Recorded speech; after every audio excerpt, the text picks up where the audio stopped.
Hey, what's happening? Before we jump into the show, I wanted to see if you had any music on a hard drive. You have a band, you have a project, and you want to self-release your own music. Well, there's an easy way to do it. You can go to distrokid.com/VIP/hyphenate and go get your music up on all the streamers. You keep 100% of your royalties, and you can get 30% off by using this code. It's a great, easy way to get your music up on the streamers and share it with your fans, your friends, your family, your mom, your dog, everybody. Everyone wants to hear it. But go to distrokid.com/VIP/hyphenate, HYPHENATE, and send me the link. I want to hear it too. Send your mom the link. Send your dog the link. They all want to hear it too.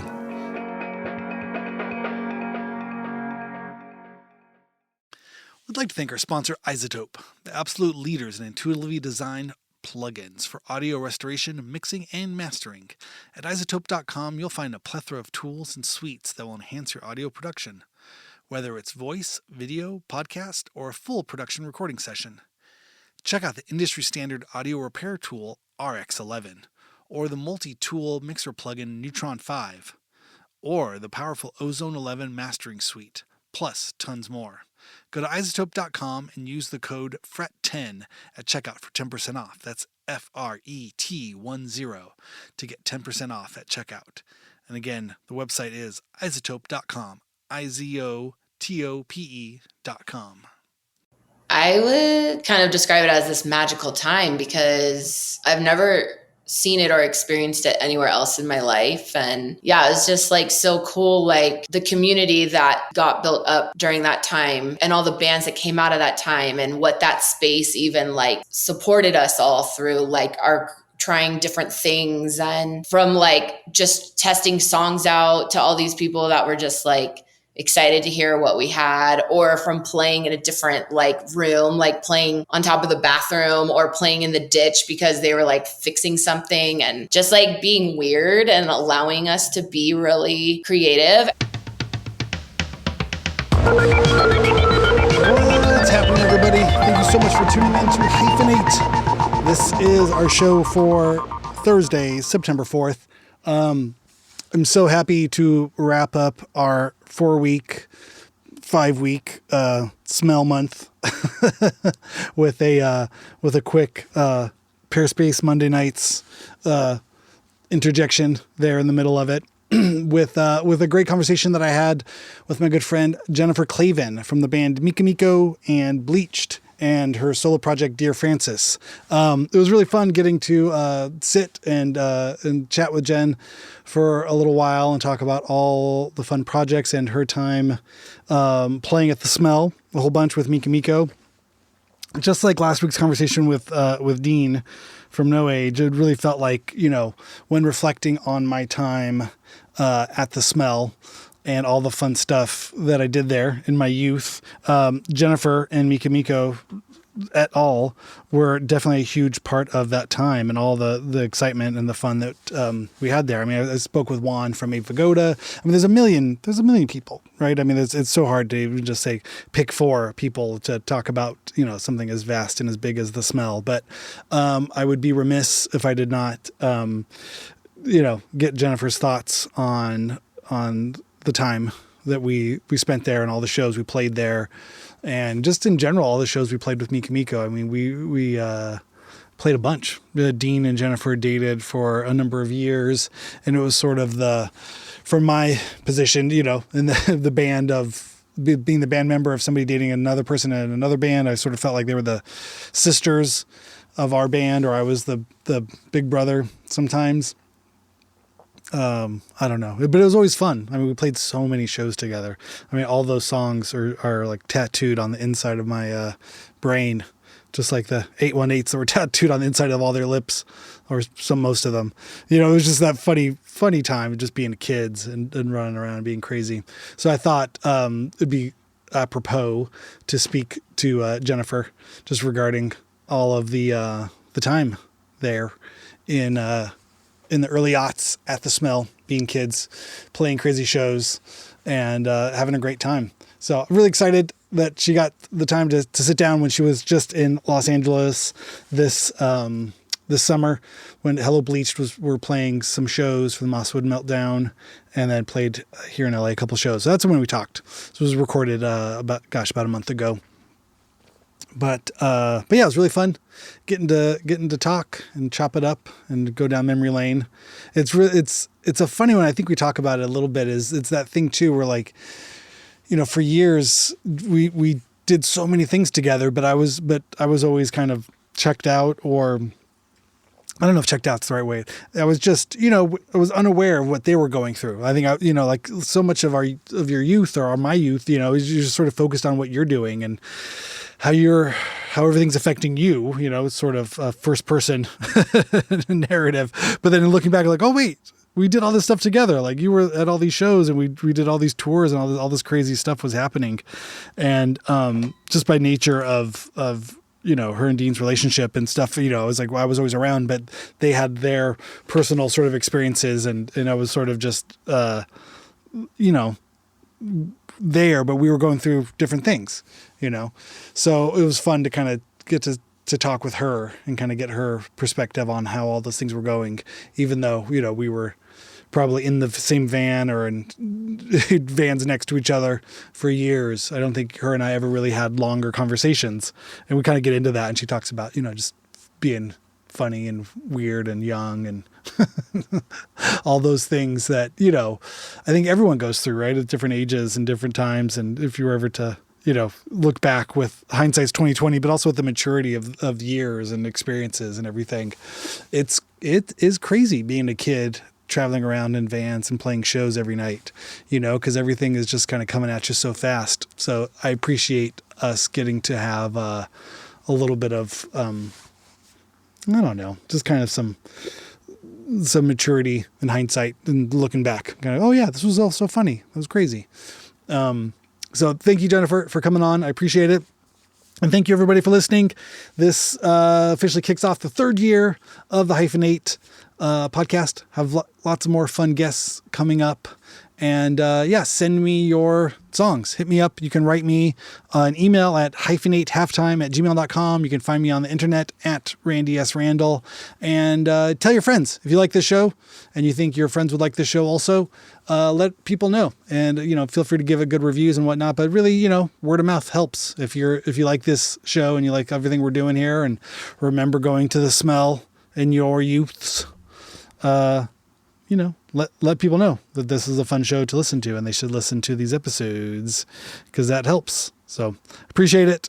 And thanks, Jennifer. Hope everybody enjoyed this walk down memory lane with Smell Month concluding and new interviews coming up, you know, next week. Why not? We'll just keep going with this thing. We'll keep doing more stuff. And if you have any ideas for shows or theme months or things or guests you think I should talk to, I'm all ears. I'd love to hear it. Let's have a conversation. Let me know what's going on with you, with your bands, with your scene, who you think I should talk to, who'd be good. Lots of stuff cooking. So I think if you've liked it so far, we have about 2 years worth of shows in the hopper, in the archives. Go back and listen to it. It's all free. It's all there. Every other show, I talk to my good friend Aaron Farley. We sort of check in on life, check in on what's going on, reflect on last week's episode, and just sort of give more of a real-time breakdown of stuff. So you get a kind of daily, you know, weekly check-in show every Monday, and then you get an interview show every Thursday. Not bad. 2 hours of your life every 7 days. I'm having fun doing it. So I appreciate everybody being there, hanging in, and here's to 2 more years at least, right? 2 years done, start another 2.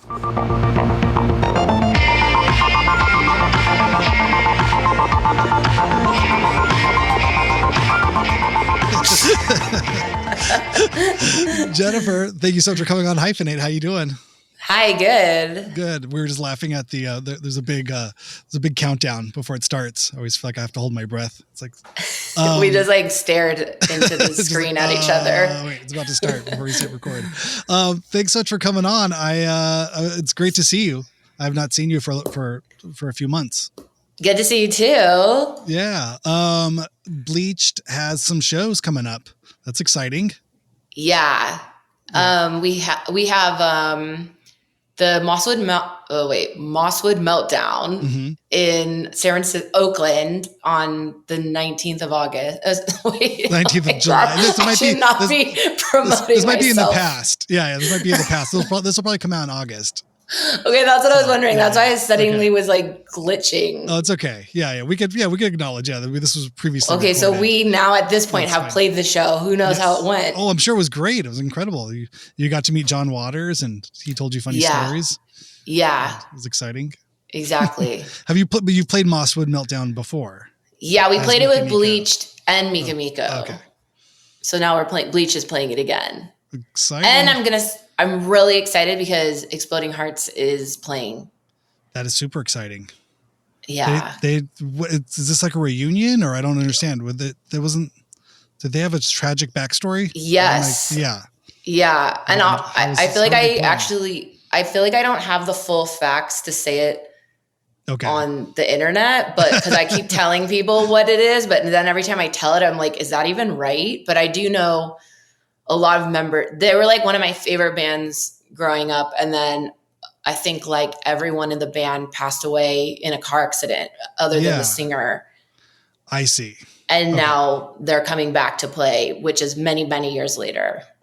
I still love that album. Guitar Romantic, I think it's called. Wow. Okay. Yeah. I was just looking it up. Wow. Yeah. Cause I remember that being a sad story. Yeah. I see. Okay. But in 2023, the last time I remember, the band's principal lineup began performing under Exploding Heart's name with himself on lead vocals. Okay. That's probably good to at least. Oh, what year did he start that? It says 2023, according to Wikipedia, which may or may not be right. Okay, cool. Okay. That's probably good to at least just, bring awareness to the band and celebrate the other members' lives and that kind of music and stuff. But God, that's hard. I know. But that's great. It's great that Bleach is playing. Are there more shows, more songs, recordings, or any thoughts? No, then there's just another LA show, which is kind of funny because the LA show was supposed to be the warm-up show for the festival. And then something with the dates happened and all of a sudden we had to switch it to after the festival, but no one really realized like, wait, that was supposed to be the warm-up show. So now we're just still playing this LA show. Yeah. Oh. And then I don't really, as far as Bleach recordings, it's kind of like TBD because Jess and I have these demos.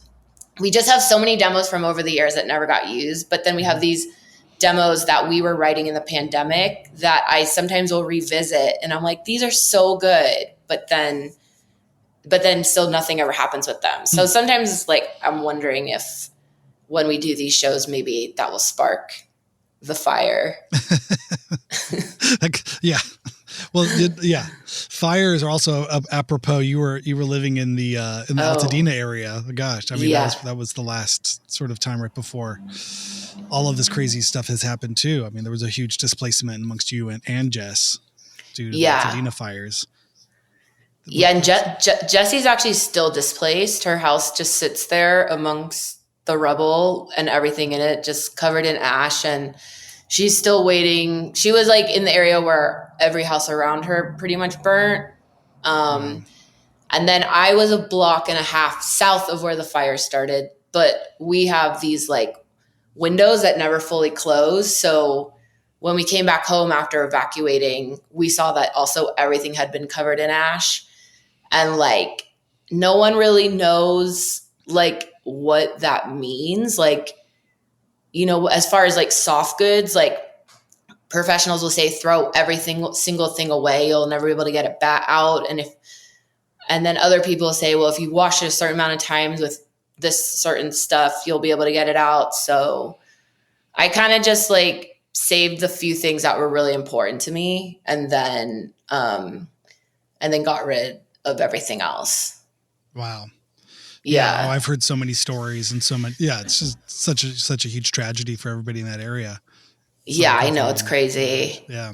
I'm glad to hear that some places are still just like staying open. Like this one Thai restaurant that we all loved in the area, is still running. So that's really awesome. So I hope it just builds, I hope people build back up, but I know there's a lot of issues like there's like, big companies buying the plots of land and possibly turning them into Condos. condos and stuff. But then I heard a rumor, so I don't know if this is true, but do you remember when we had like a lottery winner in Altadena? No. Okay, well, there was a lottery winner like maybe it was a year ago, and he won like, I don't know, so much money. Like, I don't even know the number. Like, but, and he bought it at the corner, like near where we lived, near the gas station. Wow. And so apparently he's buying up a bunch of places to restore them to their like original, What a crazy status. series of events.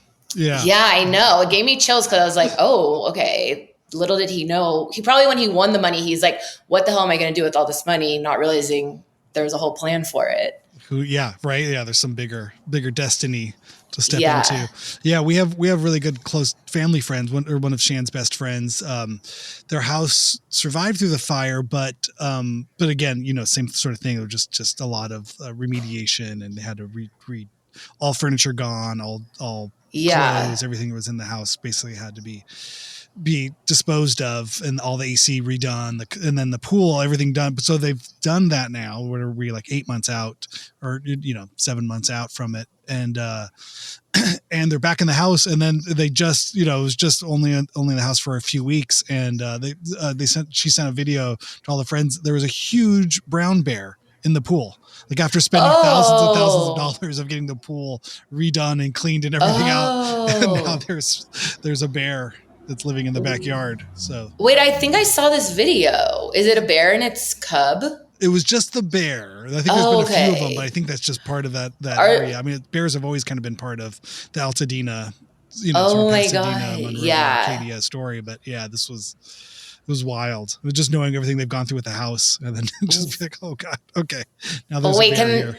Can you swim in the water? Can you still use your pool after a bear swims in it? I think so, but I would imagine.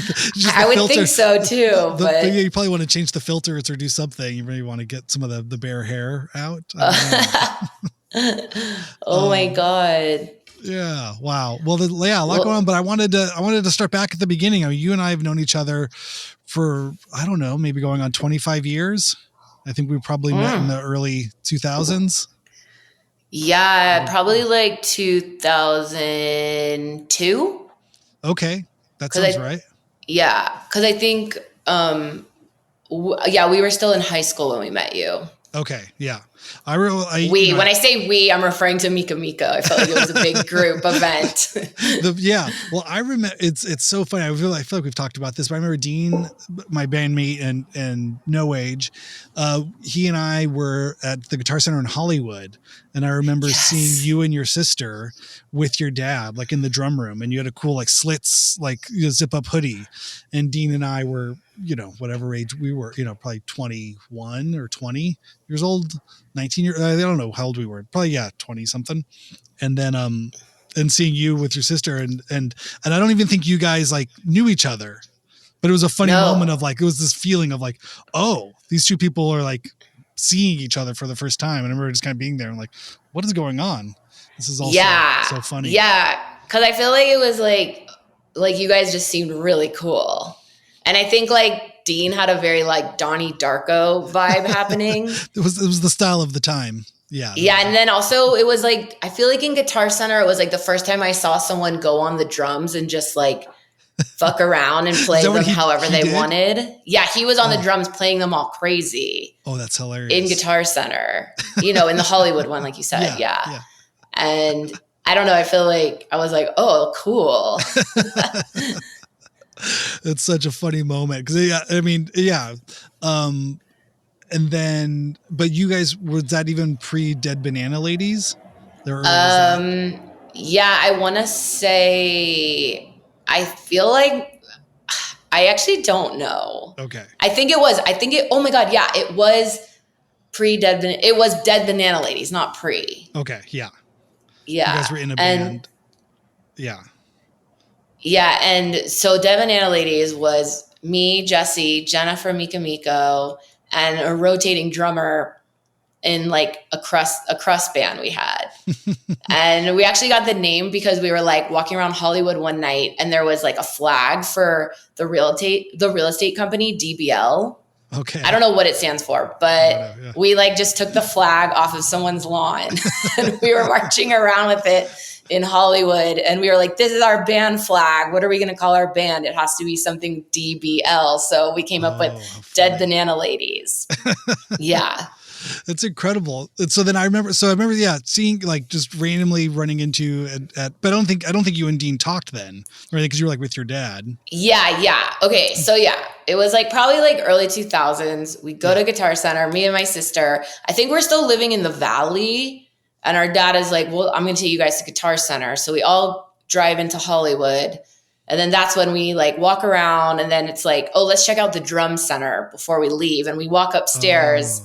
And, and that's when you and Dean are up there. And then that's when Donnie Darko's on the drums. And I'm like, this is so cool. Oh, wait, you mean the other drummer guy was the one playing drums all crazy, not Dean? No, Dean was. No, Dean was that. Okay. Yeah, I'm just calling him Donnie Darko. The other member got identified as that character as well. So I didn't know. Oh, really? Well, I think it was just like the hood. It was like the zip up hoodie with fully closed. Okay.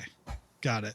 Because to me, it's so funny over all the years, you and Dean would go on to date, but definitely, I don't mean to be focusing on it, but it definitely felt like something out of a movie. Like if somebody made a movie of this time, it was very much just felt like this funny, random, it's just, you know what I mean? There was one of those times in your life happens. It had nothing to do with me, but I could just tell like there's two people meeting here. Because then I wouldn't see you again until then we were having practice. Dean and I were in a band and we had a practice space in downtown LA. And then one day, like, these like girls came to practice and it was like, why are we like, we were just a band starting out and we didn't really know what we were doing. It wasn't as though we had some like big set of music or any friend, you know what I mean? I don't know if we'd even played a show by that point, but we had, but we had just been practicing, but it was a very loose kind of like jamming sort of practice, very early days of a musical project. And we didn't really know what we were doing. But then I remember you and Jenna came to the practice space and then just kind of sat there and like looked mean at us the whole time. And I was like, what? Like, Dean, who are these people? Why are these? I mean, we were teenagers from the Valley. What else would you expect? I had no, it was so funny. I just remember thinking like, okay, there's more going on to this story than I know about. I don't want to ask any questions. Well, so what ended up happening was then Jenna and I went to see this band. I think it was Citizen Fish, which is the Subhumans, band after Subhumans. Yeah. And we went down to see them at like either the Showcase. Yeah, I think it was the Showcase Theater in Corona. Oh my God. Yeah. God, yeah. I'm like, what are all these places? There. I saw a lot of shows there. Yeah. Oh, okay. Yeah.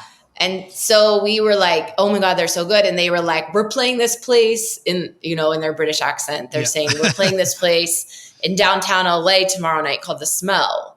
Oh. And we were like, oh, cool. So we like went to The Smell together. And that was my first time ever at The Smell, actually. Okay. And then that's what got us into going to The Smell. So then I think maybe it was like a few shows, maybe it was the second show later, there was word that Dystopia was playing. Oh, and so we went down to see Dystopia play. And and so I remember like standing at the back door of the Smell where it was the glass doors at the time. And just like, cause you couldn't get in through the front door. It was like the most crowded I've ever seen The Smell. People were crowd surfing their way from the alley into like the venue. Yeah. There was a giant roll-up door. You could like drive a car into The Smell before they had the fire doors. It was like, and then there was like French doors in the middle room, like kind of almost like weird, like glass, glass panels of doors, like house doors or something. Wow. Yeah. And there was like that. The bathroom was like different too. It was like a walk-in, like a kind of multi-use bathroom or something. Oh. Anyways, I don't know why I'm getting into the design of The Smell's bathroom. But so then I remember I was standing outside. We were like, we're not going to try to get into the show. Obviously, this is so crazy. And I'm standing out there and I look to my left and it's Dean. Oh, how fun. And I'm like, did you recognize him from Guitar Center? Yes. Yeah. I was like, oh my God, that's the guy from Guitar Center.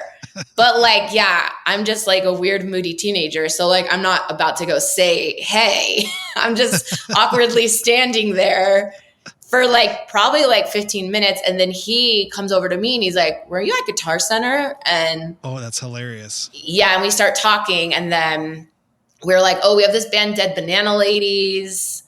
That's how I remember it was Dead Banana Ladies. And I think we were like trying to, he was like, oh, or he said he was just about to leave tomorrow for tour. Oh, okay. So that would probably been that first US tour we did, or first West Coast tour we did. Yeah. Oh yeah. And I also thought I just remembered it was funny too, because he was asked by Jim, who runs the Smell, to go outside and kind of regulate. Yeah. But he wasn't doing that at all. He was just standing there watching it all go down. Yeah, what was he going to do? Tell like 1,000 crust punk kids to calm down? Oh, that's hilarious. And so, yeah, and then he ended up helping us with a bunch of like contacts, because we were so inspired by you guys booking your own tour that we took a bunch of those contacts and then booked our own tour.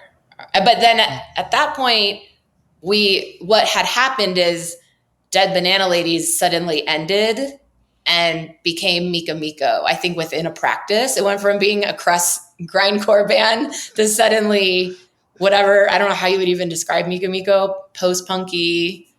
Yeah, I don't know. Yeah. Instead of crust punk, just punk. Punk. Yeah, exactly. Yeah. And that's hilarious. Cause I think when you and Jenna came to the practice, it was like, oh yeah, these girls are in Dead Banana Ladies. I was like, okay. That's cool. My God. That's weird. I had no idea. That's amazing. But then I think we saw Jenna at the Arts and Action show, which was probably like our second or third show as Wives, which was like a cool sort of like, community space near MacArthur Park, up like 3 sets of stairs. And I remember Jenna played or volunteered, or she was there at that show. Oh, okay. I remember seeing her there. Like, oh, you were the girl that came to the practice space. Okay, now you're here. Like, okay, I get it. Oh, okay. Yeah, our band was when Wives was still just like, we switched instruments. Like everybody played, the three of us all switched instruments. Oh, wow. I actually forgot about the instrument switching part, but yeah. Which I think is a crucial like era of any band that starts. Like, what if we all just, middle switch, you should play bass or I'll just put the bass down and we'll just sing. This will just be guitar and drums. Yeah. That's so funny. Yeah. We had that. That makes sense. It's like, you got to try it all out and see what you're vibing with. Yeah. Or you wrote a song on one song. We're like, okay, well, let's just switch instruments mid set. And like, I'll play the song that I played and, Yeah, totally. Yeah. And so, okay. And then, so that's kind of, those are the earlier memories I remember, but then, I actually, to relate to what you just said, I do remember the first time someone suggested that I don't play the part that I wrote. Oh. And I was like, how dare you suggest that I don't drum on this song? Yeah. That I wrote the drums on. This was like years later, but yeah, that's when it occurred to me like, oh, I guess now since then that's happened many times, but. Right. But it's a sort of like watershed moment as a musician to be like, oh, I can write and then not have to perform these things live because for whatever reason. Everybody kind of has roles and you don't always have to play everything. Yeah. But, but how did like you first get interested in music though? Going back even further, I mean, what did you first pick up a guitar, or was this something your dad was encouraging, or? My dad plays guitar really well. And, this is like, I'm like trying to remember, we were living in the Valley across from ET Park. My dad would go to work and me and my sister would suddenly decide to like bust out his guitars. Mm-hmm. Oh, okay. Actually, there's more to this story. So let me start this over. We were going to a bunch of punk shows every weekend. Okay. Me, my sister, and Jenna, and Michelle, and our friend Cheryl, who would drive us all, and our friend Gina. Cheryl and Gina were the only ones that could drive. And we were all in high school. I think Cheryl might have graduated already. So she was like the cool older girl for us. And then we would just like find any show to go to Friday and Saturday night. And first, I feel like it started really local. Like we'd go to Cobalt Cafe in the Valley and see like, I forgot the name of the band, but I feel like we'd see like this band like Arcs Bandits or the Dundalingers. Which I want to say, like, I ended up meeting one of your friends years later, and I think they were in one of these bands, and I was like really starstruck. I wonder who it would have been. I feel like it was like a friend of yours named Johnny or something. He was in one of these bands. A friend named Johnny? I don't know if that was me. RX Bandits. It was you or Dean. Maybe, yeah, it might have been Dino. I don't know if I had a friend in the Dundalingers. My friends were more like in like AMREP bands or something, or more like Jabberjaw sort of things, or my like older brother friends. Yeah, that's so funny. Okay, I'll have to think about this one. I feel like RX Bandits were like a secret like Christian punk band or something. They might have been. Honestly, I didn't know when.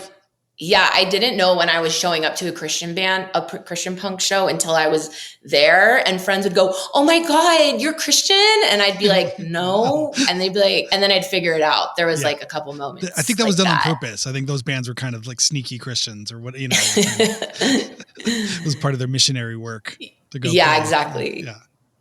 And so, okay. So then wait, what was the question again? Because I was well, just when did you start playing music? Oh, yeah. So we would go to all these shows, blah, blah, blah. We're seeing all these bands. Suddenly it like became more punk, and it was becoming longer distances like the Glass House and the Showcase. And then like I remember like we were obsessed with this band called Clip 45. Okay. A horrible name. And then this band F minus played. They opened the show, and they were two girls and a guy, I think. And I remember suddenly having that revelation, like, oh my God, if these girls are in a band, then we could be in a band. And so literally, I feel like the next day we started our own band. And that's when my dad would leave or before my dad would come home from work, after me and my sister would come back from school, we would like sneak our dad's guitars out and like start learning how to play, which honestly, I don't know if we even needed to be sneaking them, but apparently we thought we had to be. And we would learn how to play. That's fun of it all. Yeah. No, I think I give instruments to my kids all the time, and I think I like ruin it for them by giving it to them. Yeah. I told them like, don't play these. Yes, but then leave it out. So much more. Yeah. Yeah. Good idea. I feel like I have to do that with my boyfriend. Don't use this creative tools over here, because you might end up making something really good and make a lot of money. So don't do that. Don't do these dishes. Right. Oh, like do not do these dishes. Yeah. I thought you were like leaving out your like Final Cut Pro or like some like film equipment like around. Like, don't edit this really cool experimental video. Oh yeah, that too. Oh yeah, that's a good one. I'll start using that. Yeah, there's this script writing software. You better not write that masterpiece, that big script you're going to sell for $1 million. It's so funny. So you started playing, and then what was the first sort of band like, or what happened? It was. Yeah, so I think we were trying to imitate like the Slits, and so it was me and Jessie at first, because we were sisters in our parents' garage, and then we started adding friends, and Jenna lived like a couple blocks away, so she immediately became part of the band.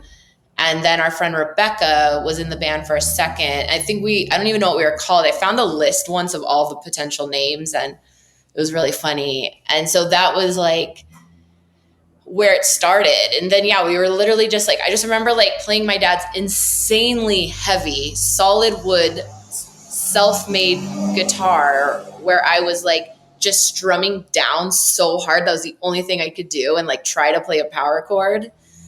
And then Jessie like was actually really good at bass. She took bass lessons. So she was the only one in the band that could actually play anything. And then I think like we had a bunch of like friends, like punk friends from Santa Clarita. So we would end up like having a rotating drummer from that crew of friends. And then we would just practice all the time in our parents' garage. And Then Dead Banana Ladies to then Mika Miko. Yeah, then Dead Banana. Well, then actually what happened is we were into Dead Banana Ladies, and then our parents moved to Echo Park, Silver Lake area. And in the early 2000s, And that's when the transition happened. We had like my bedroom was kind of like this basement bedroom, and you probably remember it. It was and so like I feel like everyone was always hanging out playing music there. And so that's when like I remember we had this Dead Banana Ladies practice where we were like, we need to add synth. And Jessie was like, no way, and like put her bass down and left the room. And I think that was the last Dead Banana Ladies practice. So then somehow we started Mika Miko because that made sense with synth. And then that's when we we decided that me and Jenna would both be the singers, and Jesse's boyfriend at the time, Jarek, would be the drummer, and Michelle was going to play guitar because Michelle was really good at guitar too. Okay. So yeah, we were able to then kind of like, and Jarek learned drums, but he was like, honestly, one of my favorite Mika Miko drummers, and he was just totally self-taught because he had that real like 1977 like drum thing going. That's so funny. Yeah. So I mean, I remember seeing many shows with Jarek, and he was always so quiet. He was from Guam. So quiet. He never Jarek, said anything, but we knew he was from Guam. Yeah. So it just kind of became the running joke. He would love to tell everyone he was born in Guam when he would get drunk. But it'd be like he didn't say anything all night, and then this is my memory of it. And then I heard him say Guam. Like what? What, Jared? This is the first thing you said. Are you okay? Oh, God. That's so funny. I remember, all those. Yeah. So do you remember what your first show was at the Smell, or what was the first show as Mika Miko? Oh yeah. So then that night happened where I think Okay. Yeah. So then the Dystopia night happened, right? And that shut the Smell down. Okay. For a few months. I think it was that. And then also around the same time, it was the Great White concert in Rhode Island where they used pyrotechnics and the club caught on fire. Yeah. It would have been right around that same time. And so I think there was maybe it was like a 1-2 punch of like too many people. And then I think the fire marshal came and said, okay, you guys can't open until you get everything up to code. Okay. That makes sense. Might have been, right? I think that makes sense. Totally. Yeah. So then, the shows got kind of spread around. They moved shows to like the weird warehouse squat that Dean lived at. Yeah. So that's where I remember seeing most of the shows where things got moved to was Decor, which was the warehouse that Dean and I think this guy, Johnny, that I'm talking about lived. Wait, Johnny lived there with Dean? Yeah. And it was above this Decor furniture shop on Western, just south of Melrose. Yep. Now that area is all like rich art galleries. Yeah, I ended up I knew some people that opened a really bougie gallery there. And I was like, whoa, this is so weird. Spent a lot of time on this same block, but it was very different back then. Yeah. That's so funny, Johnny. I'll have to really scratch my head on this and see who I remember. But he lived there with Gene. Well, because then there was also like Jesse Camp, the VJ, was like there all the time. Oh, I thought you said he lived there. I remember now. That's so funny. I think there was like the goth, like darker, like junkie roommates that probably were the first people on the lease, and then there was all like the weird, like bike messenger people. I think that's how Dean got in, was from like the kind of weirder bike messenger guys. That were just there. I mean, I remember it was really gross. I think Super gross. Only went to like a couple shows because I was like, this place is so dirty. Yeah, no, I remember Dean telling stories that he like the rats would like run across him while he slept there. Oh God! Like, he had to like keep everything off the floor. Yeah, I feel like if you needed to make a set for like a junkie scene, this would be the perfect set. Yeah, it was so dark, and you had to go up the stairs, and there was like no lights on anywhere, and just kind of all the. And I feel like the furniture was like ripped up, and it was dirty. There was no lights and brown carpet and. Yeah. Nothing made sense. Like what room was what? Right, there was no sort of order to it all. Well, it's funny because I think Dean stayed with me for a while, and then it was like, oh, I'm moving into this cool place, and it's like $5 a month or something. It was like made no sense. Like, what do you mean? And then I think they just stopped paying rent for a year or something, and then that's right. Going there, and I'm just like, wait, why are you living here? Like, why are you doing this to yourself? Why don't you just get a normal place? But I think he liked the idea of it. But he's also living in his van half the time too. Right. He okay. parked his van in front of your parents' house. Yeah. Probably more. Yeah, and more sleep nights there. than he did Yeah. that than he did. He stayed at the junkie warehouse. Yeah, which is why I don't remember ever going there other than for a few shows. Yeah. And then I remember like the final show, they at that point knew they were getting evicted, and everyone like broke through walls. I remember like this band, the Sharpies. Remember the Sharpies playing? Yep. And someone like, I think Brendan broke through a wall. Broke through a wall while they were playing, if I remember correctly. I sort of like trashed the place before we all get evicted. Sort of like rip all the walls down. Which I think they built the walls themselves too. I think it was like a weird like. Anyway, yeah. That would make sense, because I was like, I didn't know you could break through a wall that easily. So that totally finally. But if you built your own wall and didn't know how to build a wall, then it's easy to break through a wall. If there's only 2 pieces of wood and it's mostly just made up of like drywall, you could kick through it pretty easy. That's hilarious. Okay, but when did you first play The Smell? Oh yeah, so then it was that night though. One of those shows, actually not that night. One of the nights at the Decor, Jim was there, and he was like, "Well, when The Smell reopens, your band can play." Okay. And I still don't know if at that point if it was still Dead Banana Ladies or Mika Miko, but by the time The Smell reopened, we were Mika Miko. So we were like, "Okay, we're playing." And yeah, we were like freaking out that Jim invited us to play The Smell. We were like, this is the biggest deal ever. And then what was the show? Do you remember what the show was? Actually, I don't remember at all. I feel like Jenna would know. We have like a Mika Miko shirt that like has listed every single show we ever played on the back. Okay. And it would be like one of those first shows. Because our very first show was actually in the Valley. Yeah. So yeah, that was our first Smell show. But our very first show as Mika Miko was at a drum shop in the Valley called Iggy's Drums. The Iggy's Drums, I think. Yeah. Okay. And I was so nervous. I didn't look at the crowd. I just turned away and stared at everyone in the band with my back to the crowd. Classic first show move. Yeah. That's incredible. Okay. So I'm kind of piecing it together then. So that makes sense. So then by that point, Dean and I were touring. So I remember, when he lived at that place, I picked him up like the next day. I remember picking him up and being like, okay, we're going on tour. And he was so sick. We pulled off to the side of the road on the 5 going over the Grapevine. He just like threw up in front of this family at a gas station. Oh God. And but I think he was just nervous too. I think it was nervous for him to go on this tour. And it was like, it was gnarly. That was probably 2002. That sounds right. 2002. And then, okay. All right. So it all makes sense in terms of that timeline. And then what was that experience like as Mika Miko, as like starting that and then kind of growing? Yeah, I feel like it was really fun and really scary at the same time. 'Cause like, well, I guess it's like when you're a teenager and you have that like drive, like you don't really think about the repercussions or even the outcome as much. I think you're just kind of, well, maybe the outcome, but you're just kind of go, go, go, go. And I was really excited. And so I was just like, got all these emails and started like emailing everyone and booking us tours. And then we would just like go on these, we'd take our mom's van, me and Jesse's mom's van. We'd all just get in it and like, she would let us borrow it and travel around the US, like playing all these places, like for the first time ever. Like, I think Michelle was the only one with a smartphone, which was a BlackBerry. And so and we had to have the TomTom GPS. Oh yeah. Yep.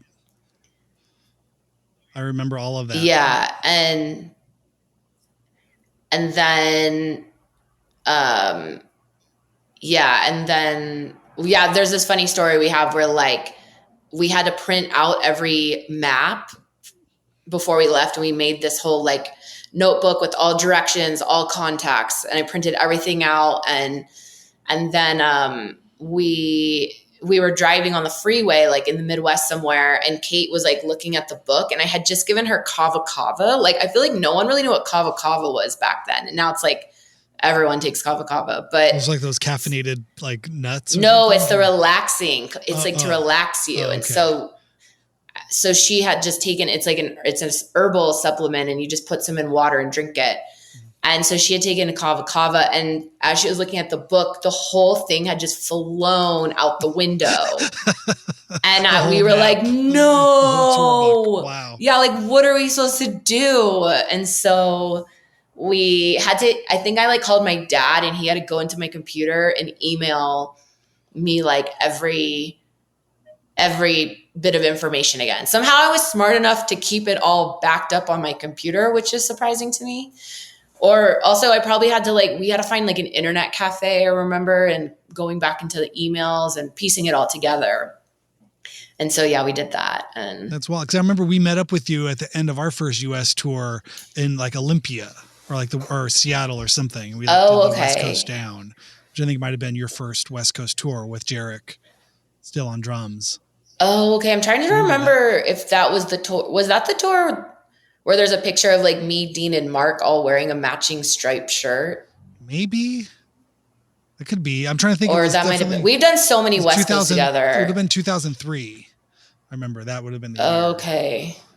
But I just remember it was fun. I remember I took video. I had like a little video cassette recorder. Took video of Jarek like skating in Olympia. Oh, really? I remember, yeah. It's funny. It's like the photos that you remember, the videos, things you remember. Like, okay, was it that time? Was that tour? Yeah, tour? It's crazy when it's like those times in Olympia and just like that part of the West Coast, like Northern California. I still can like remember what it feels like, and sometimes if I go somewhere that has that feeling, it's like it's so comforting. It's like the air has to be a certain temperature, and the smell and like the surrounding has to be very green. And it's like takes me right back to like those early tour days. Yeah. Yeah. Especially, I think Olympia loomed so large in my sort of like mythic sort of understanding of independent music and that sort of world of stuff. And it was just like, wow, I'm playing a show like in a basement at a house in Olympia. Like, this is incredible. Like that was kind of my only dream in life, was to do that. Yeah, totally. Yeah. And then, same.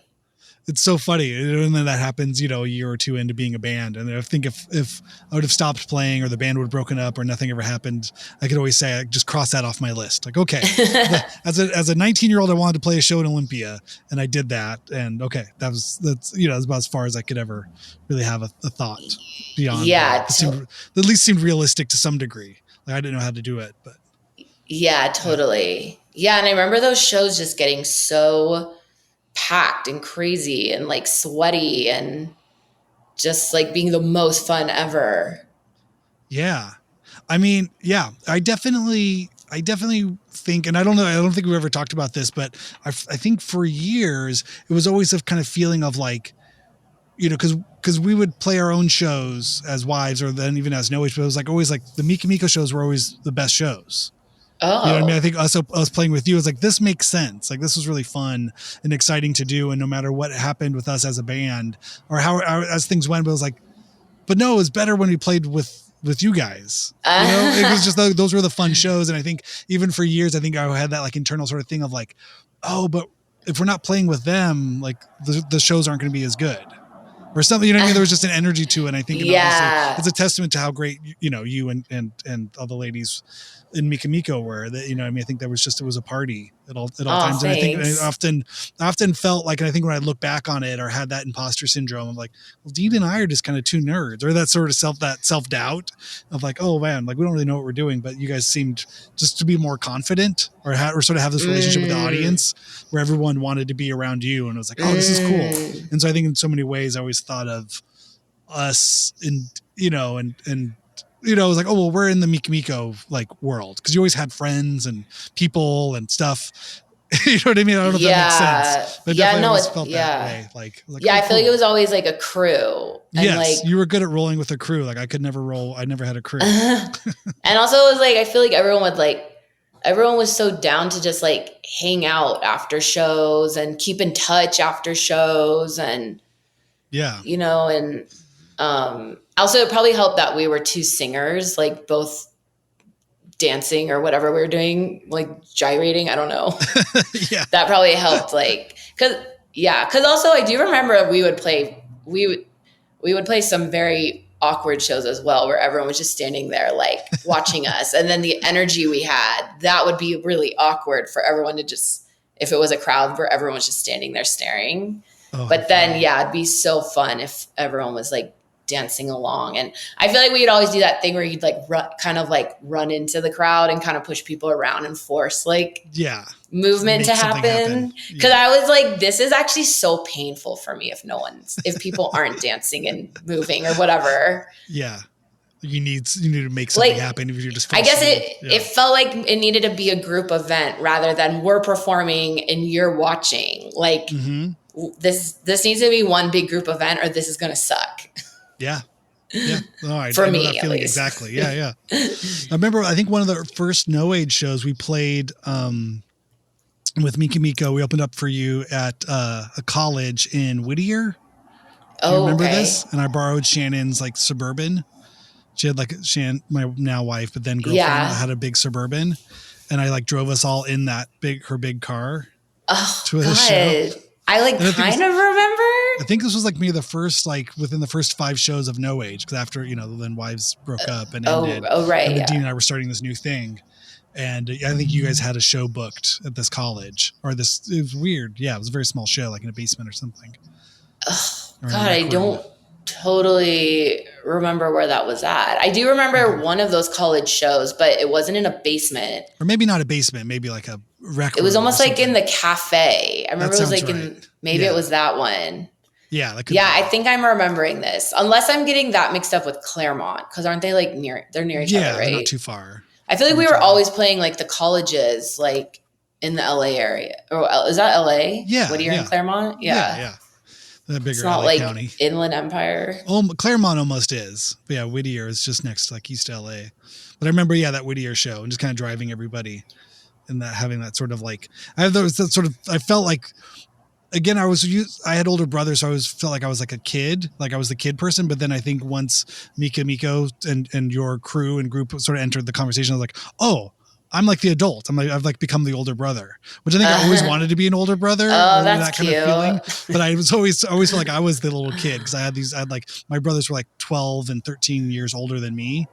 And so I was always the little brother who got to go around and see all the cool shows or do the stuff. But also I always felt like I was annoying. So then it was kind of fun. I was like, oh, I get to be the mature one here. This is kind of fun. Yeah. That's so interesting to think about it now. You and Dean are probably very older brother energy, like somewhat being protective, I think so. Or just sort of, it was a funny dynamic that I think was just sort of happen within a group sort of thing. Yeah. Where it always felt like, oh, okay, cool. Well, this I can understand this sort of feeling. Yeah. I feel like we're all hanging out, someone's got to like order the food, or someone's got to say like, where should we go eat? Or where should we, is everybody hungry? Yeah, totally. Kind of dad energy. And I feel like 5 teenage girls, because at that point, maybe Kate was in the band, or if not, Jarek was still in the band. But I feel like we needed that. Not realizing it at the time, but now looking back. Yeah. Well, I think there was a lot of that kind of stuff. Everyone standing around looking, and I'm like, should we just go get food? Yeah. Go get a coffee? Yeah. And that's what over here. Like, I don't know. I guess that's what I meant too. Like when we first started, it's like, you're not thinking about the repercussions or anything that comes with touring. It's just play show, must go to next town, play show. You're not thinking about all the things like, oh, I need to eat properly. Like we need to drink enough water. Like, yeah, we need to find a safe place to sleep that night. Yeah. It's so funny. That became my obsession of like finding a place to stay. Even now, like in the last few years of touring, I was like, okay, well, we're in town. Like, let's go to the hotel first. Let's go check into the hotel, put our stuff down, and then go to the venue and load in for sound check. Yeah. It's like just knowing that there's a place. Like, okay, we have a place tonight. This is our private area. Yeah. Before you just go public space, and then you don't show up till like 2 a.m. You're like, wait, where are we? What's the deal with the hotel? Like, why didn't we check in before? Yeah. Yeah, totally. Exactly. It probably helps soothe the primal brain that's like thinking like, where are we sleeping tonight? Yes, I have a nest. I have some kind of lizard nest area. Like, okay. Even if it's just for one night, it's a door with a lock on it. Okay. I feel fine. Yeah. Years and years of touring, you're kind of floating around. You have to develop that kind of thick skin or traveler's skin, but also like those little moments of quiet and private are so important. Yeah, exactly.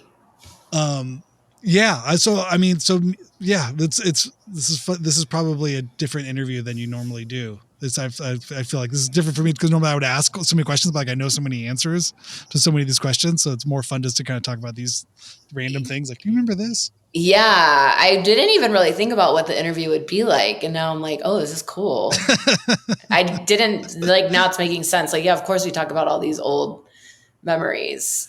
Yeah. Well, I think when we in the last couple of years, we worked on some of the solo songs as the Dear Francis project, those songs, but it sort of dawned on me, that for knowing you for all these years and, and then we would do tours as No Age and you would, were part of some of those early ones.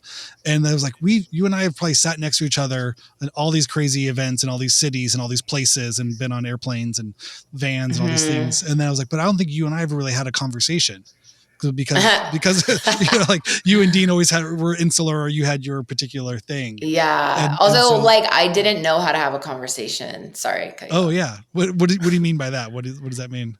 Well, like, cause like, I feel like when we would go on tour, like, I don't know, I was so quiet. I used to be such a quiet person. Like you wouldn't think that by the way I like performed in Mika Miko, but I feel like I was like the biggest introvert. And then I remember we went on tour with like the Gossip and Eraserata, and the Mika Miko girls told me that they asked like, why doesn't Jennifer ever talk?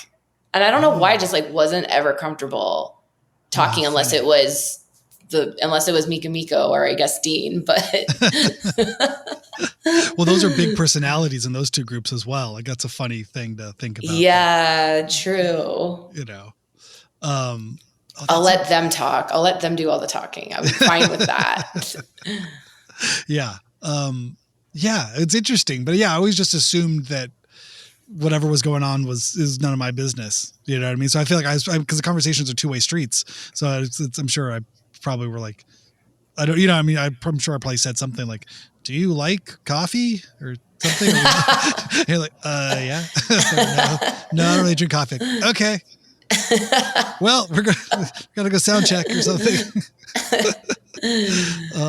But it was great. But it was, yeah, that's why I think it was so nice just kind of reconnecting in the last few years, as adults, Yeah, we can have a normal conversation now. Yeah, outside of bands or relationships or whatever things were going on. Yeah. Like, I think that's just hard when you're those ages too, because I think everyone has these sort of like roles, even if you're awkward and don't know what's supposed to be, but it's like, you were my bandmate's girlfriend.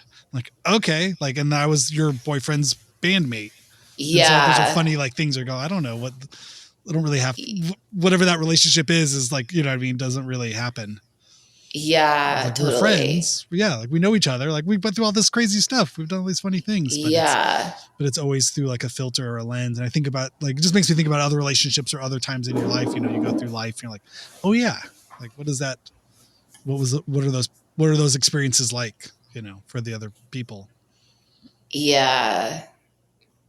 Yeah, I never really thought about it like that.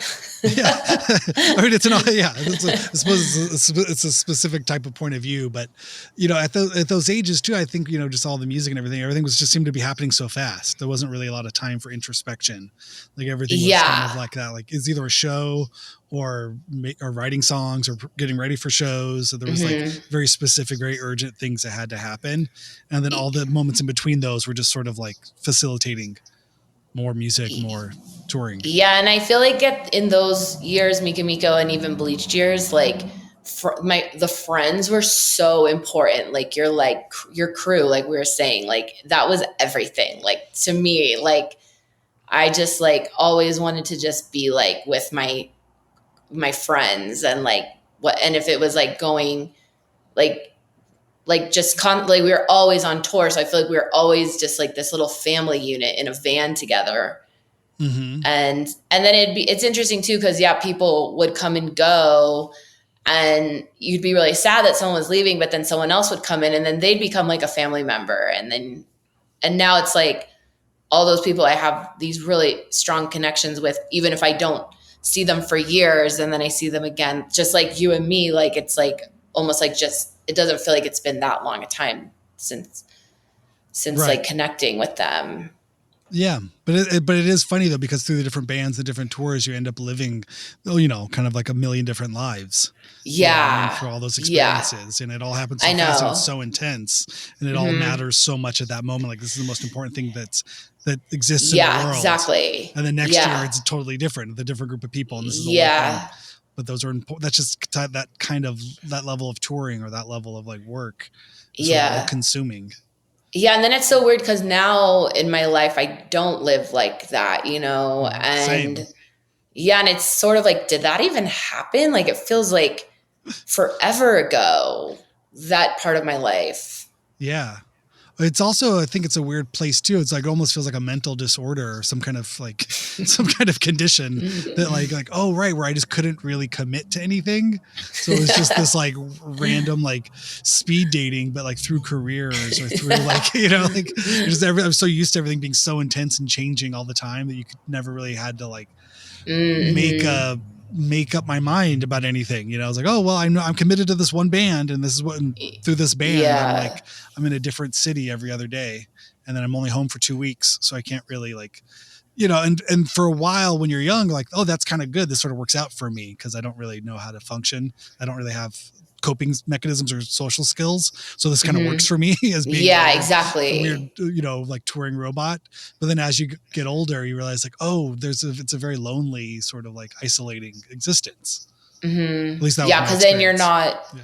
Yeah, I guess it's like, I agree with that. Like me like not wanting to talk really worked with all my friends because we like understood each other. But then I guess when you're like trying to build a future, it's not like something that will withhold. It's like, I guess it's different than trying to build a permanent family. It's like a friend family. Sure. And it's conditional. I don't know if that like makes sense. No, I think it's their conditional commitments or relationships where they work because this works, because we're in a band, or we have an accomplishment, or we have a job, or we have a reason for being friends, or a reason for this relationship to exist. But once that reason's gone, then it sort of changes the dynamic of like, well, do you even want to be here? Do I even want to be here? Or why are we here? What are we doing? And those are those kind of, you know, those sort of very like 30s conversations of like, oh, okay, well, I don't know.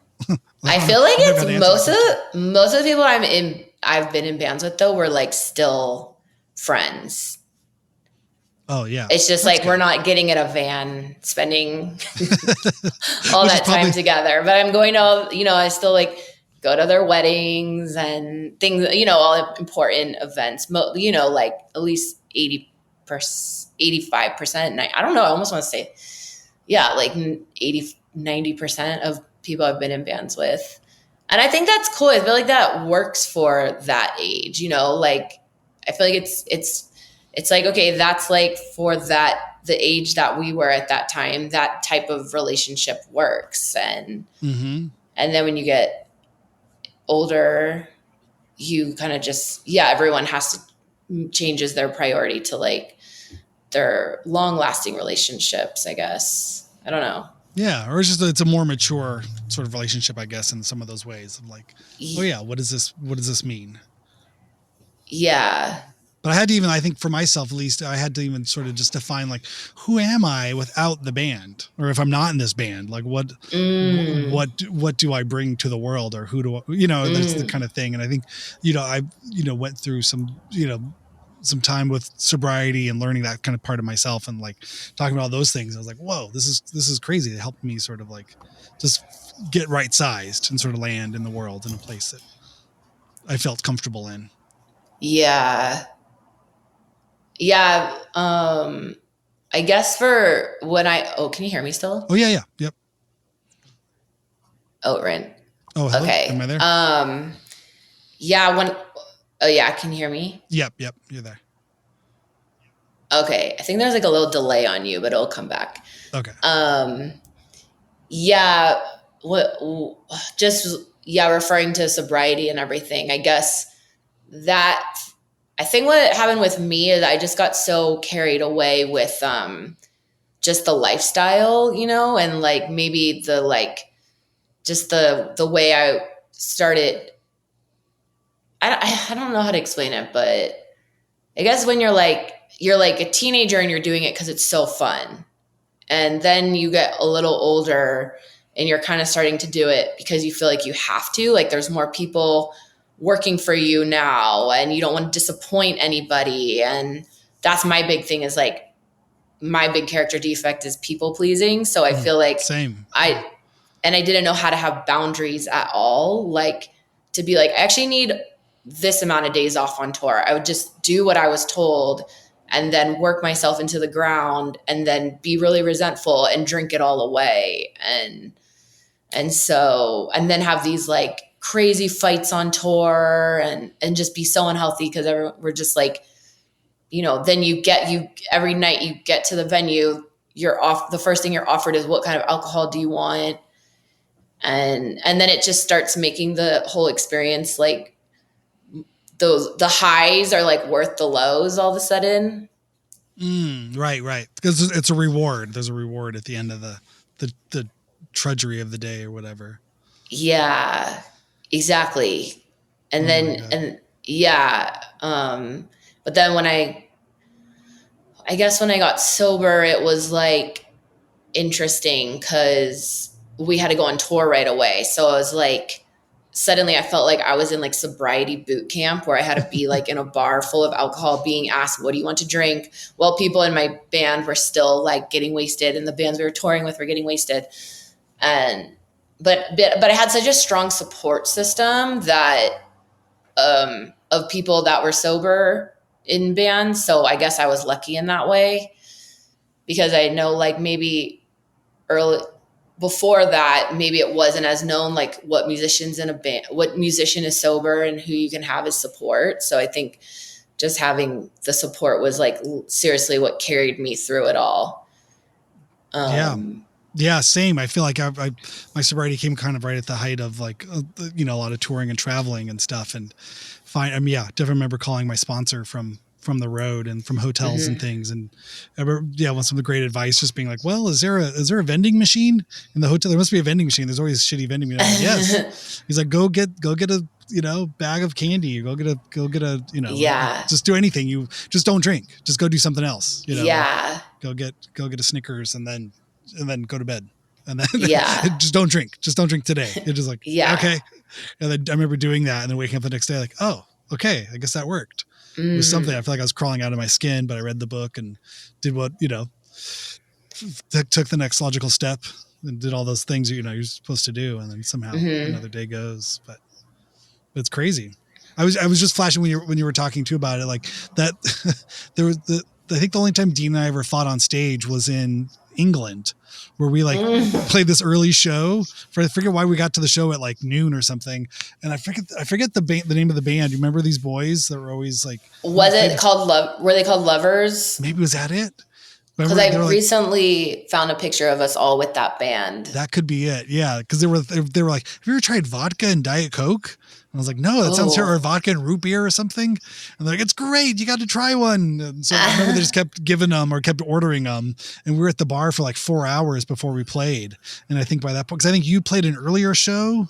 I think Mika Miko played an earlier show. Oh, and so, but we were just at the bar. But anyway, I didn't know how to not drink. And so I just drank the whole day. I was at a bar for 4 hours before we played. Drinking vodka, which I never drank, and just like, oh wow, these things hit way harder than like a beer. And then just being wasted by the time we went on stage, and Dean just getting frustrated. And I think he kept throwing his drumsticks at me, or I think he was spitting on me because I was playing so badly. So he was spitting, so I jumped over the drum kit and like tried to like rip his head off. Oh my God. I remember this. It's so weird though. In my mind, this was not in England. This was like at the Smell, but I remember no. This was in England. Yeah, absolutely. Wow. Do you know what venue it was at? No idea. Somewhere in that room of shows. I don't know. I want to say like, if you find out, please tell me. Or Bristol or somewhere. Oh, okay. Like northern. Okay. Yeah. Something like that. Okay, now I'm remembering a little more. I felt so bad. I felt terrible. I remember you jumped on stage and you're like, get off of him. You're going to kill him. I was like, ah. And I was just, you were doing that to Dean? I was, yeah, I think I went for him because he kept spitting on me. And I was like, if you spit on me one more time, I'm going to fucking bury you under this drum kit. And then, yeah, it was bad. that's not a proud moment. But I don't think anyone ever really, because again, this was like before social media. This was before Pitchfork. This was before all these kinds of things. When, anybody would have any record of this sort of thing. I feel like I'm the only one that remembers.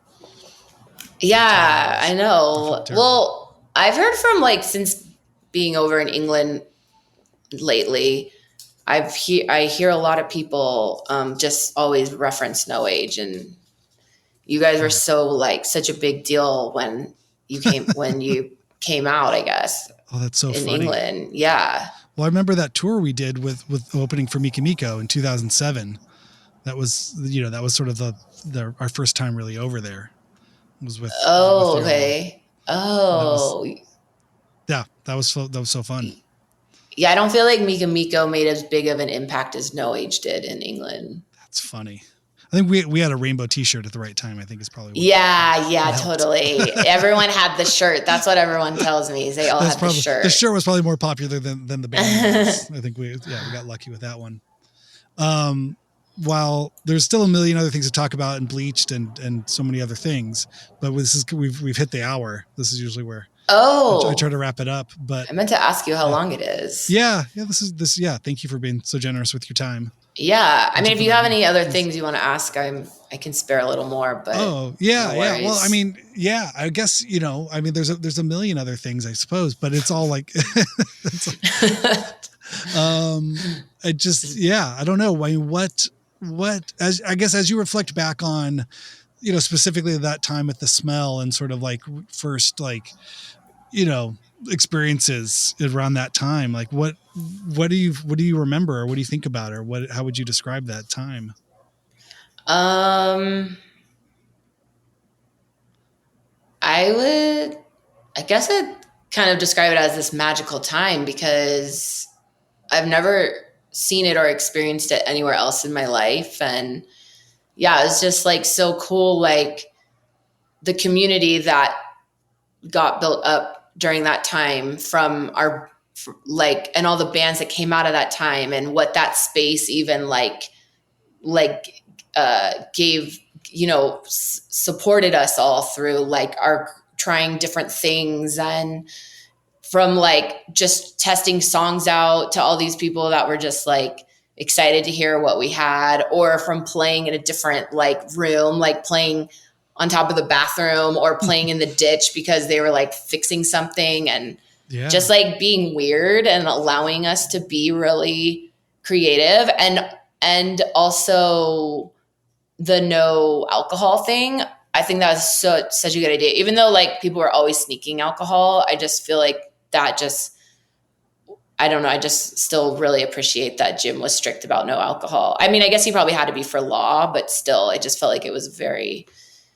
Yeah, I think it sort of made sense as time went on. The sort of the longevity would be helped if there was no alcohol. Yeah, yeah. And so I feel like it just made it more of like, it wasn't a bar. It was a very like sacred space for creating. And I just remember also seeing new acts come. I don't know, new acts. It sounds so like lame, but like, I don't know. I remember seeing like Ty play his first one in his first band. Yeah. The Epsilons. Yeah. And like, just being like, damn, that kid is like really good at guitar. That kid is going places, and he did. And yeah. And then just like, so. That's cool. I'm trying to think too. I mean, I remember, you in my mind, I'll always remember the names of other bands. That's what was always fun about the Smell too. And those days was like, so let's just start a band for this weekend. Like somebody else was playing a show, and instead of like this band playing, why don't we just make up a new band and we'll just go play this other show. But I guess a couple stories on that. But Boone's Farm from Analgene is just such a great band name. What was the story behind that and that project? Oh, did I cut out? Okay. So that, I think you did cut out, but I heard what you said. Yeah. That was like, that was a thing we would do. We all had the Nalgene's, and then we would go by Boone's Farm and drink it from a Nalgene's. So, there's that. And then, I don't honestly, it's like that band was so short-lived, and also one of those like, let's just start a band that I don't even remember who is in the band. Okay, I just remember the name more than the name members. is so good. The name sticks out in my head. I don't even think I was there for the show, but I just remember hearing the name of the band. Like, oh my god, it's genius. Yeah, I know. It was so fun, like just putting a band together and doing it, and then playing, and that was it. It didn't have to be recorded. Didn't need an Instagram account. Exactly. Didn't have to have a Bandcamp or Yeah. And then the other side band that it'd be fun. I'd be remiss if I didn't bring up was Wake Up San Francisco. I wasn't in that one. You weren't in Shannon? Wake Up. No, but Jesse was. Jesse was. And okay. Shannon. No, not Shannon. Michelle was. Oh, I thought Shannon was in that band. No, I think she was just at the show. No, I think, maybe I don't remember. See, and I think I missed the show, so I wasn't even there for some reason. I think we only played once at the Echo upstairs. Oh, you were in the band. I was in the band. It was me. Okay, I mixed Michelle, you up with Shannon. Yeah, me, Michelle, Jennifer, Jesse. And then Bethany. Okay, Christino. Yeah. And I don't know who was on drums. Maybe Kate was on drums. Oh, wow. Okay. And then were you guys all on roller skates or just Jesse? No, just Jesse was on roller skates. I think yeah. I don't know what was. Okay. We had like 2 practices. I remember I had this like bad funk riff. And they're like, that's perfect for the band. I was like, okay, I guess I'm in the band. That's awesome. Okay. That's so funny. For some reason I thought you were in the band too, but no, maybe again. Maybe I'm like trying to, how many shows did you guys play? I think we just did the one. So okay. Yeah. I don't think I was there. Yeah. Maybe there's another version of it later. Yeah. Cause I do kind of remember little things about it that I'm like, I think I was there, but again, they all sort of blend together. Yeah. Just so many memories. How many memories can a brain hold? Because it's too many. Less and less. As I get older, I'm finding out. If pictures or it didn't happen, because I won't remember. I remember. Yeah. There was a great picture you took, I think, of Dean and I in Japan where I had duct tape in my hair. I remember you took that photo.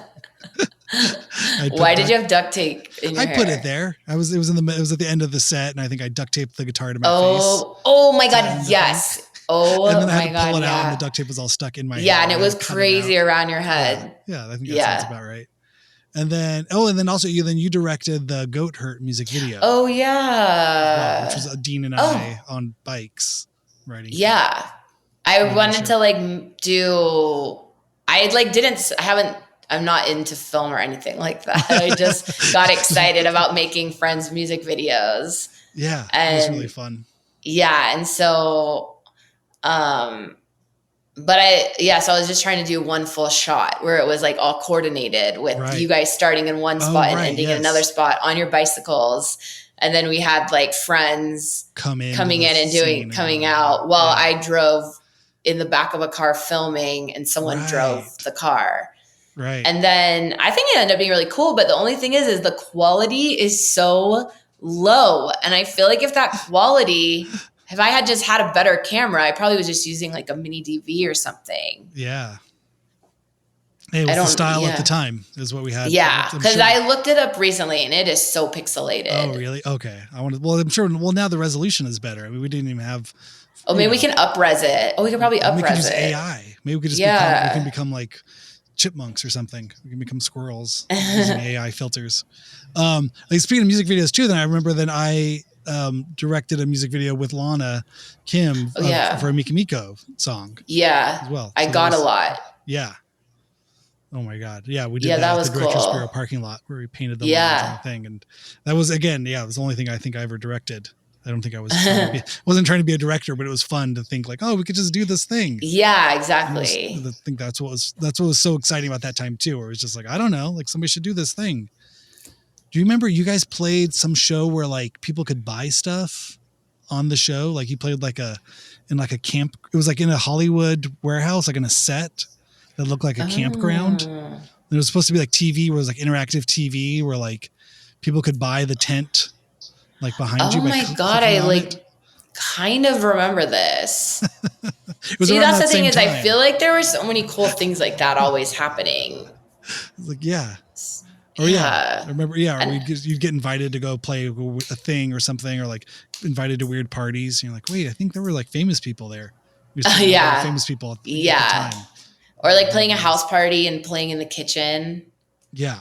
That was fun. I do wonder, like, does that happen now, or was that just very specific of like a time? And I think I hear about kids playing house shows and random things, but it's like friends' kids doing it, like 16-year-olds and 17-year-olds like playing. But it's like 200 kids will show up. Like it'll just be a random thing, and there'll be like lots of people that'll just randomly show up to this barn or this like, deli or something. Oh, cool. A deli. I've heard things. It's funny. Yeah. I don't really like keep up on it all the time because part of me just feels like, oh, this isn't for me. I can't really. Yeah. You're not going to just show up. Or just, yeah. I guess when my son, as my older son gets, as my kids get older and they want to go to these things, I'll be like, okay, let me go check it out. I'll have permission, but I feel like as a man in my 40s, I don't feel it's appropriate to go to like see a bunch of 16-year-olds play at a. And it probably, I would stand out too much. In a laundromat, there's been laundromat ones. I've heard. Oh, that's nice. We used to have those. Yeah. So I think the kids are all right, I guess is what I'm saying. From what I hear. Yeah. Okay, good. From what I hear, there's lots of good stuff. Okay, again, that's good. Yeah, that's positive. I love that it's insulated and that it's not, necessarily advertised to us. Like we're old enough to be out of the loop. I can appreciate that. Yeah. Cool. Well, thank you so much for coming on. Thanks for having me. Totally. Yeah. It's funny. I remember when we were working on the Dear Francis songs, there was a point I think we were talking, or I was talking specifically, and you made the astute observation that I should have a podcast. You're like, you should just have a podcast. Really? And I think I just started it. This was probably 2 years ago. I think I was only a few months into it and I was still new to it. I was like, oh, I actually do. And I was like, oh, that is such the male coded burn. Like my wife is off this because Shannon has said the same thing to me. She's like, I'm so glad. It's like, just save whatever you're about to say, the rest of that conversation or whatever you're about to tell me all about. Just save it for the podcast. I don't need to hear it. I'll tune it. I'll download it. Just don't tell me. That is amazing. Which is, I think, such, if you ever see, if any of this goes for anyone out there, if you ever see a white male in his 40s, just tell him to save it for the podcast. I'm going to use that. Literally going to start using that. Thank you. I think that's the new OK Boomer one. You're just like, just save it for the podcast. So you should make shirts. You should do shirts. Say save it for the podcast, Randy Randall. Smart. There you go. There's the viral marketing.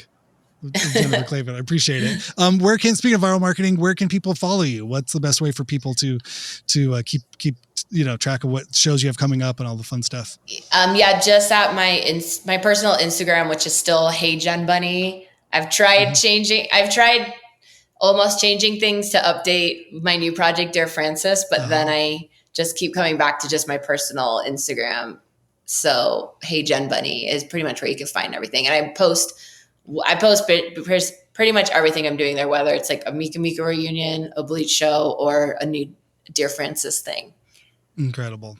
Awesome. Yeah. And there's the Mika Miko archive Instagram for people. Yes. There is the Mika Miko archive if you want to follow Mika Miko directly. And then there's Bleached, which is Hello Bleached. Yes. Yeah. Incredible. Yeah. Cool. And then I also have like, if you really want to go deep, I have what is it called? Not a Pinterest, Patreon. I do have a Pinterest, but it's private. No one can see anything. Not Patreon. I don't know. It's like the Linktree where it has all your links. Sure.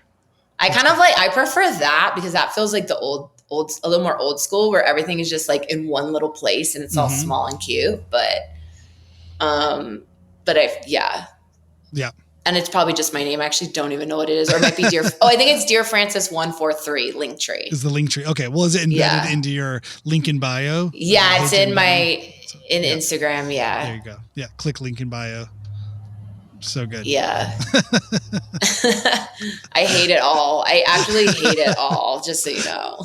It's ridiculous. It's so funny. I know we've talked about all this stuff. Yeah, I've thought of starting my own Instagram account for the podcast, which would make sense. That's what you're supposed to be doing for branding purposes. And I even have the name and everything. But then I think as it was going, I was like, I'd rather just use my own name and just switch instead of being an Instagram person to just using that as a channel to advertise this.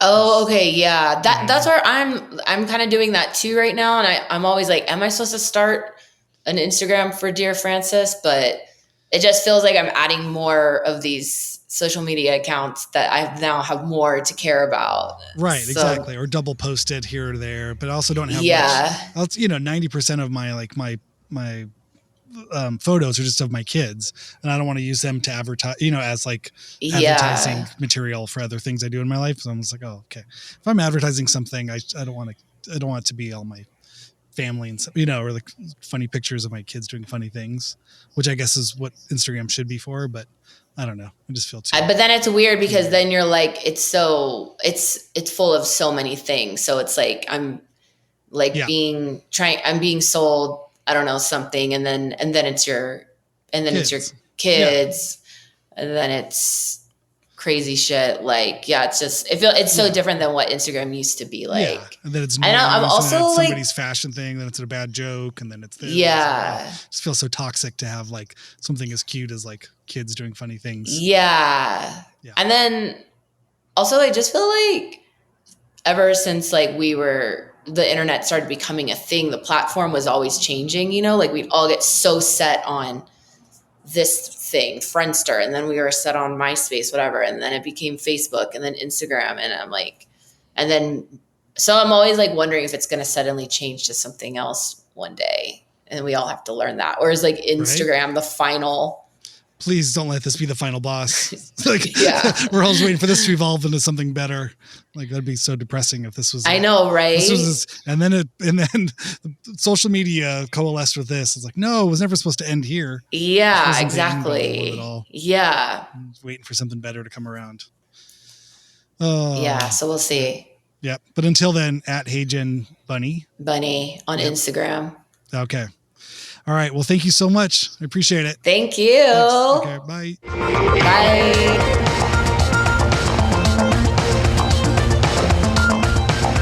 Wasn't that awesome? Thank you, Jennifer, so much for chopping it up, chatting, going down memory lane. And thank you, everybody, for listening. Super fun conversation. Great to talk about The Smell. And do yourself a favor. Go see a show at The Smell. They have shows every weekend. And you don't want to miss it. I mean, this is a legendary punk club still in existence, still actively working. And you can say you've been there. I mean, gosh, it's coming up on almost 30 years. And who knows, I always feel like every month, every year is another blessing. If it lasts again, in theory, according to the interview with Jim, a parking lot company owns it all. So any day it could just turn into a parking lot. But for now, we have it.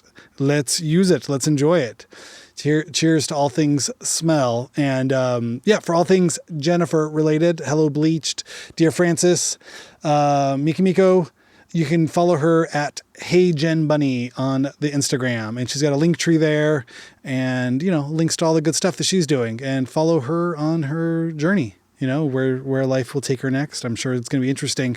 She's made so much great music with her sister, Jessie, who I should have on as well. It'd be great to talk to Jessie and all the other ladies of Mika Miko, Kate, Michelle, Jenna. Wow. What a huge part of my childhood. It feels like, or my early 20s. I guess I was still a child then, but we were all kind of kids and I'll forever, just cherish those times.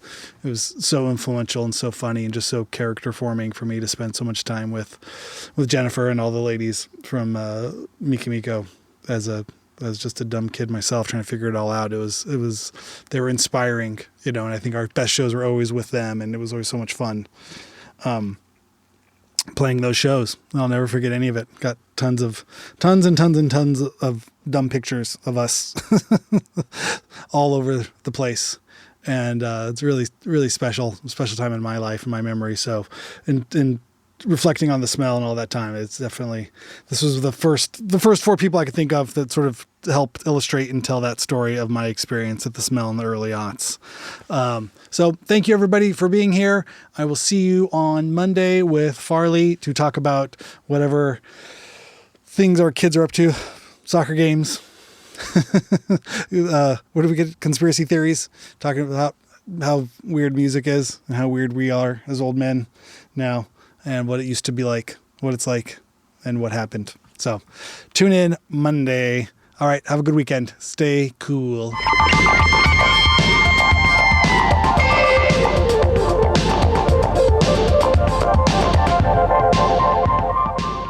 And we actually got the name because we were like walking around Hollywood one night and there was like a flag for the real estate company, DBL.